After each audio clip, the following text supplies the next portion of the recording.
Bonjour et bienvenue sur Isobourse. Vendredi 19 février 2021, l'indice CAC 40 a terminé la semaine sur une hausse hebdomadaire de 1,23% à 5773 points, portant son gain à 4% depuis le début d'année 2021. Alors le fait marquant de cette semaine à la Bourse de Paris est la baisse des petites valeurs au profit des grandes, avec plus de 2% d'écart entre le CAC Small et le CAC 40.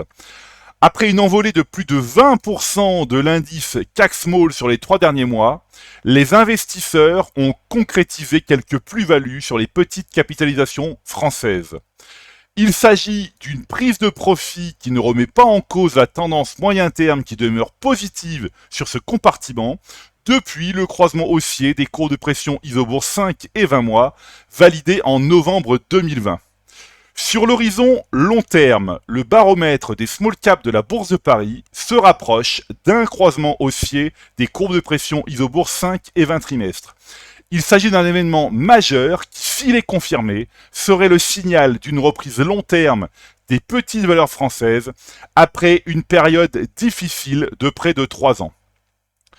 De son côté, le CAC 40 poursuit sa reprise à moyen terme, porté par le récent croisement des courbes de pression Isobourse 5 et 20 mois, validées en janvier 2021. Alors pour revenir maintenant au segment des petites capitalisations françaises, l'analyse des valeurs de l'indice CAC Small montre que le consensus moyen terme poursuit sa progression dans le vert.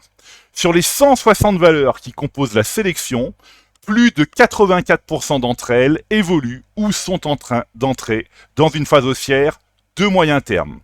Alors observons maintenant les performances des petites valeurs françaises dont le signal haussier moyen terme du modèle Isobourse, c'est-à-dire donc le croisement haussier des courbes de pression Isobourse 5 et 20 mois, a été validé au cours des mois passés. Alors 127 valeurs sur les 160 de l'indice CAC Small sont toujours portées par un signal haussier moyen terme.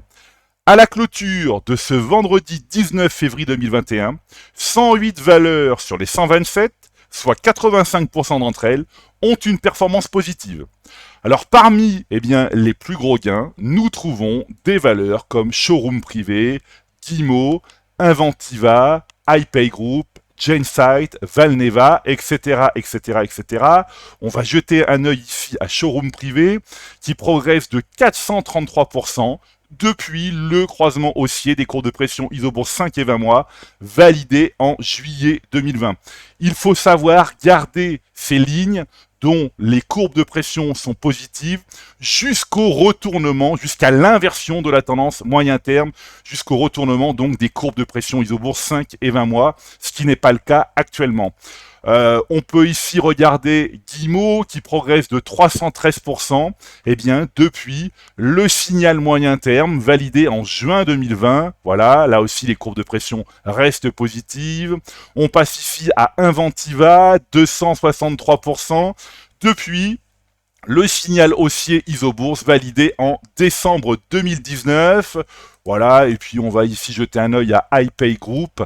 iPay Group, un croisement haussier validé en septembre 2020. Voilà, 245% de gain depuis. Voilà, écoutez, c'est maintenant à vous de faire le point de vos valeurs en portefeuille avec Isobourse. Je vous donne rendez-vous dans ma prochaine chronique et d'ici là, restez avec nous sur Isobourse.